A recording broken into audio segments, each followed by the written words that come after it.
હું જે આજે વાત કરવા જઈ રહ્યો છું ખાલી 10 જ મિનિટની હશે, પણ આપણા સમાજ માટે ખૂબ જ ઉપયોગી હશે.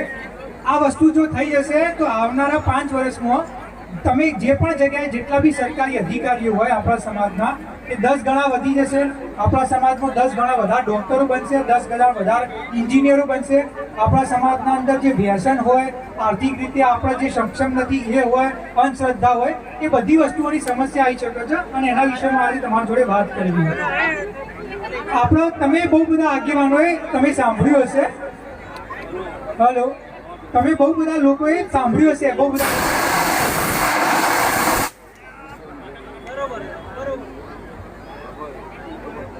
હલો, હા, તો તમે બહુ બધા લોકો દ્વારા સાંભળ્યું હશે કે ઠાકોર સમાજમાં શિક્ષણ ઓછું છે, ઠાકોર સમાજમાં અંધશ્રદ્ધા વધારે છે, ઠાકોર સમાજના અંદર લોકો મહેનત નથી કરતા, લોકો ઘરના બહાર નીકળવા તૈયાર નથી. આ બધી વસ્તુઓ તમે સાંભળી હશે.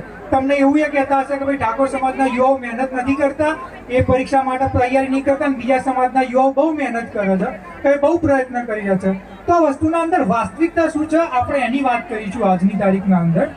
વાત એવી છે કે જે ઓબીસી અનામત આપવામાં આવે છે, 27% અનામત આપવામાં આવે. આ અનામતનો ઉદ્દેશ શું હોય કે જ્યારે આપણા સમાજના યુવાઓ 12મા ધોરણ પછી એ કોઈ પણ કોલેજમાં એડમિશન લેવા જાય, પછી એન્જિનિયરિંગમાં બનવા માંગતા હોય, ડોક્ટર બનવા માંગતા હોય, કંઈ પણ કોર્સ કરવા માંગતા હોય, કોઈ પણ પ્રકારની સરકારી પરીક્ષામાં જવા માંગતા હોય, પછી કોન્સ્ટેબલ હોય, તલાટી હોય, ડેપ્યુટી કલેક્ટર હોય કે ડીવાયએસપી હોય, તો આ બધી જગ્યાએ અનામતનો લાભ મળતો હોય છે. હવે વસ્તુ એવી થઈ કે ઓબીસીના અંદર જે તે સમયે 82 જ્ઞાતિઓ હતી કે જેમને ઓબીસીનો લાભ મળતો હતો. પછી અમુક ઘણી બધી એવી જ્ઞાતિઓ હતી કે જેમને એમ કહ્યું કે અનામત ના હોવી જોઈએ, પણ અનામત તો આવી જ જઈ. તો એમને શું કર્યું કે એમને સરકાર ઉપર દબાણ બનાવ્યો અને અનામત એ સામાજિક, શૈક્ષણિક, આર્થિક રીતે સમૃદ્ધ હોવા છતાં એ ઓબીસીમાં આવી ગયા. હવે આજની તારીખના અંદર 146 જ્ઞાતિઓ ઓબીસીમાં આવે છે, 146. પણ તમે કોઈ પણ પરીક્ષાનું પરિણામ જોઈ લો, તમે કોન્સ્ટેબલની પરીક્ષા લઈ લો, ડેપ્યુટી કલેક્ટર લઈ લો, ક્લાસ 1 2 અધિકારી લઈ લો, ડોક્ટર લઈ લો, તો એમાં તમને 146 માંથી ખાલી અને ખાલી 10 જ્ઞાતિઓના જ નામ જોવા મળશે. તમને એમ જ કહેવામાં આવશે કે ભાઈ આ જ્ઞાતિના લોકો જ મહેનત કરે છે, આ જ તૈયારી કરે અને આ જ હોશિયાર, અને તમે મહેનત નથી કરતા. વાસ્તવિકતા એ છે કે આ અનામત આપવામાં આવી હતી જે સામાજિક અને શૈક્ષણિક રીતે પછાત વર્ગ છે એમને. અને આજની તારીખના અંદર જે સૌથી સમૃદ્ધ જ્ઞાતિઓ હોય, એવી જ્ઞાતિઓ કે જેમના જોડે શૈક્ષણિક સંસ્થાઓ છે, એવી જ્ઞાતિઓ કે જેમના ઘેર આજે 2-3 અધિકારીઓ છે, એવી જ્ઞાતિઓ જે પૈસા ટકે સુખી થઈ જઈએ, એ સૌથી વધારે ઓબીસીના અંદર અનામત લઈ રહી. એમનું રહેવાનું, એમનું ધંધો, એમનું રોજગાર, એમના સંબંધો એ બધા સમૃદ્ધ જ્ઞાતિઓ જોડે છે. ખાલી અનામત લેવા માટે ઓબીસીમાં આવી જશે. એના કારણથી આપણા સમાજને લાભ નથી મળતો અને એનું સમાધાન આજે હું તમારી સમક્ષ લાવવા માંગી રહ્યો છું. એને ધ્યાનથી સાંભળો. તમને ઉદાહરણ તરીકે એક 100 માર્ક્સની પરીક્ષા હોય અને 100 માર્ક્સની પરીક્ષામાં જે પાસ થઈ જાય એ ડોક્ટર બને, એ એન્જિનિયર બને, એ તલાટી બને, એ ક્લાર્ક બને, એ ડેપ્યુટી કલેક્ટર બને, એ ડીવાયએસપી બને, બરોબર કે નહીં? તો વસ્તુ એ થઈ કે આજની તારીખના અંદર જે જનરલ કેટેગરી હોય કે જે સમૃદ્ધ જ્ઞાતિ હોય, એમનું કટ ઓફ હોય 100 માંથી 85 માર્ક્સ. મતલબ એમનો બાળક 85 માર્ક્સ લાવે તો એ પાસ થઈ જાય. ઓબીસી કે જેમાં આપણે આવીએ છીએ સામાજિક, શૈક્ષણિક રીતે પછાત, તો આપણા માટે કટ ઓફ હોય 82 માર્ક્સ, બરોબર કે નહીં? 3 માર્ક્સ ઓછા. હવે આના અંદર વસ્તુ એવી છે કે આપણા સમાજના યુવાઓ બહુ મહેનત, ઘણા તમારા આગેવાનો કહેતા હશે કે લોકો કહેતા હશે કે ભાઈ આપણા સમાજના યુવાઓ મહેનત નથી કરતા. હું તમને એમ કહેવા માંગુ છું, કોઈ પણ સમાજના અંદર 100% શિક્ષણ ના હોય. આપણા સમાજના અંદર 50% બાળકો એવા હશે કે જે નથી ભણતા, કે જેમના શિક્ષણમાં રસ નથી, એમને સાઈડમાં મૂકી દો. પણ જે 50% બાળકોનો શિક્ષણમાં રસ છે, જેમને જીવનમાં આગળ આવવું છે, જેમને કંઈ કરવું છે અને મહેનત કર્યા હોવા છતાં પાસ નથી થઈ શકતા, તો એમના માટે શું કરી શકીએ આપણે એની વાત કરી રહ્યા છીએ. તમે વિચાર કરો, 83 માર્ક્સે પરીક્ષા પાસ થતી હોય અને આપણા સમાજના યુવાઓને 82 માર્ક્સ આવ્યા, 81 માર્ક્સ આવ્યા, 80 માર્ક્સ આવ્યા, એનો મતલબ એ તો નથી એને મહેનત નથી કરી. મહેનત કરી છે પણ તો પણ એ પાસ નથી થઈ શક્યા. તો આનું સમાધાન શું? આનું સમાધાન એ છે 1993 ના અંદર માનનીય સુપ્રીમ કોર્ટે એવું કહ્યું હતું કે ઓબીસીના અંદર અનામતમાં વર્ગીકરણ કરો. વર્ગીકરણનો મતલબ શું થાય કે તમને ખબર છે કે ભાઈ 146 ના અંદર ખાલી અને ખાલી 10 જ્ઞાતિઓ બહુ સમૃદ્ધ છે, એમની સંખ્યા 20% નહીં અને 80% અનામતનો લાભ લઈ જાય છે. તો એક કામ કરો, તમે 27 માંથી 20% એટલે 6% અનામત એમને અલગ આપી દો. અને જે બીજી જ્ઞાતિઓ છે ઠાકોર સમાજ, કોળી સમાજ, દેવી પૂજક, રાવળ, વણજારા, ગોસાઈ, નટ, ધોબી, મોચી, એ જ્ઞાતિઓ કે જેમનું આજની તારીખના અંદર સરકારી નોકરીના અંદર પ્રતિનિધિત્વ ના બરોબર છે એમને તમે 21% અલગ અનામત આપી દો. હવે આનાથી ફાયદો શું થશે હું તમને સમજાવું. ઉદાહરણ તરીકે 100 માર્ક્સની પરીક્ષા હતી, આપણું કટ ઓફ આવતું હતું 83 માર્ક્સ. 83 માર્ક્સનો મતલબ એ કે આપણા સમાજનો યુવા જે 82 માર્ક્સ લાવતો હતો, 81 માર્ક્સ લાવતો હતો, 80 માર્ક્સ લાવતો હતો, એ ફેલ થતું હતું. પણ વર્ગીકરણ થશે તો આપણું કટ ઓફ થઈ જશે 70 માર્ક્સ. 70 માર્ક્સથી એ થશે કે આજની તારીખમાં આપણા સમાજમાં 100 કોન્સ્ટેબલ બનતા હશે તો એના જગ્યાએ 1000 બનશે. ડેપ્યુટી કલેક્ટર દરેક જિલ્લામાં આપણો ડેપ્યુટી કલેક્ટર હશે, ડીવાયએસપી હશે. હું તમને ઉદાહરણ આપું. આજની તારીખના અંદર તમે કોઈ પણ કચેરીમાં જતા રહો, કોઈ બી જગ્યાએ જતા રહો, તમારી આંખો તરસી જશે. આપણા સમાજનો તમને એક અધિકારી જોવા નહીં મળે અને તમારે ધક્કા ખાવા પરથી તમારું કામ નહીં થાય. જો આપણા સમાજના યુવાઓ ત્યાં આગળ ડેપ્યુટી કલેક્ટર, ડીવાયએસપી કે મામલતદાર બનીને બેઠા છે તો આપણને એવી અગવડ નહીં થાય. અને એટલા માટે અનામતનું વર્ગીકરણ થવું જરૂરી છે.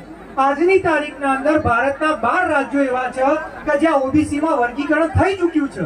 એમાં કોંગ્રેસના રાજ્યો છે અને ભાજપના રાજ્યો છે. કોંગ્રેસની વાત કરીએ તો કર્ણાટક અને તેલંગાણા, ભાજપની વાત કરીએ તો મહારાષ્ટ્ર, રાજસ્થાન, હરિયાણા, બિહાર અને એના સિવાય બી બીજા રાજ્યોમાં અમલમાં છે. 50 વર્ષથી અમલમાં છે. મારો પ્રશ્ન એ છે કે આ પાર્ટીએ પોતપોતાના વિસ્તારમાં વર્ગીકરણ કર્યું અનામતમાં, તો આપણા સમાજમાં ગુજરાતમાં કેમ નહીં? તમે વિચાર કરો, આપણા સમાજના યુવાઓ અડધા માર્ક્સથી, એક માર્ક્સથી, બે માર્ક્સથી રહી જાય છે. જો અનામતમાં વર્ગીકરણ થશે તો આપણા સમાજના યુવાઓ તમને ઘેર ડોક્ટર, ઘેર એન્જિનિયર, તમને ઘેર અધિકારીઓ જોવા મળશે અને આપણા સમાજનો વિકાસ થશે જે થવો જોઈએ. આજની તારીખની આપણે વાત કરીએ તો આજે નવયુગલો આજે પરણ્યા છે, એમનું જીવન આપણો બહુ સારી રીતે જીવવા મારી દિલથી ભગવાનને પ્રાર્થના છે. પણ કોઈ પણ દાંપત્ય જીવનમાં જો સૌથી વધારે કોઈ મોટી સમસ્યા આવતી હોય ને તો એ આર્થિક સમસ્યા આવતી હોય. જ્યારે એમના જોડે શિક્ષણ નહીં હોય, જ્યારે એમના જોડે રોજગાર નહીં હોય તો એ સારી રીતે જીવન નહીં જીવી શકે. એમના જીવનમાં બહુ બધી સમસ્યાઓ આવશે. તો આપણી જવાબદારી છે કે એમના લગ્ન તો થઈ ગયા પણ લગ્ન થયા પછી એક સારું જીવન જીવી શકે એના માટે ઓબીસીમાં અનામતમાં વર્ગીકરણ થવું જરૂરી છે. પણ એટલા માટે જ હું મુહિમ લઈને તમારી જોડે આવ્યો છું. તમે તમારા વિસ્તારના અંદર જાગૃત કરો. જો આપણો સમાજ આજની તારીખમાં સૌથી વધારે સંખ્યામાં છે પણ આપણા જોડે અવગણના થાય છે. આપણા સમાજની જમીન પચાવી પાડવામાં આવે છે. આપણા સમાજના તમને અધિકારીઓ જોવા નહીં મળે. આપણા સમાજનું આર્થિક રીતે, શૈક્ષણિક રીતે શોષણ થશે. આપણા સમાજના લોકો મજૂરી કરી થાકી જાય છે પણ એમને એક સારું જીવન નથી જીવી શકતા. તો એ જીવી શકે એના માટે અનામતમાં વર્ગીકરણ થવું જોઈએ. અને આ એક એવી વસ્તુ કે જે સંવિધાનિક છે, જે આવતા 6 મહિનાના અંદર ગુજરાતમાં અમલમાં હશે. અને અમલમાં હશે તો તમને દરેક પરીક્ષામાં તમે કોઈ પણ પરીક્ષા જોશો તો એના અંદર 100 માંથી 10, 15 આપણા સમાજના હશે. પોલીસ ઇન્સ્પેક્ટર હશે, ડેપ્યુટી કલેક્ટર હશે, ડીવાયએસપી, એન્જિનિયર હશે, ડોક્ટર હશે. આપણો સમાજ બહુ સમૃદ્ધ થઈ જશે. અને એટલા માટે જ હું તમારી સમક્ષ આ વાત રજૂ કરવામાં આવ્યો છું. આપણે સાથે મળી જો આની લડત લડીશું, આપણો પ્રયત્ન કરીશું તો પૂરેપૂરી રીતે શક્ય છે. પણ તમારે સાથ આપવો પડશે. મેં આ વસ્તુની શરૂઆત કરી 10 મહિના પહેલા, ત્યારે બહુ ઓછા લોકો જોડાયેલા હતા. પણ આજની તારીખમાં ગુજરાતમાં લાખો લોકો આપણા સાથે જોડાયેલા છે. લાખો લોકો એના માટે પ્રયત્ન કર્યા છે. એ પોતાના ધારાસભ્ય હોય, એ એમપી હોય, એ આપણા ડેપ્યુટી કલેક્ટર હોય, એમને આવેદનપત્ર આપી રહ્યા છે. અને જેના કારણે આ વસ્તુ શક્ય થઈ શકે છે. અને હું તમને આજની તારીખમાં વચન આપું છું ઠાકોર તરીકે, ગુજરાતમાં 6 મહિનામાં વર્ગીકરણ અમલમાં આવશે જો આપણે સાથે મળીને તૈયારી કરીએ તો.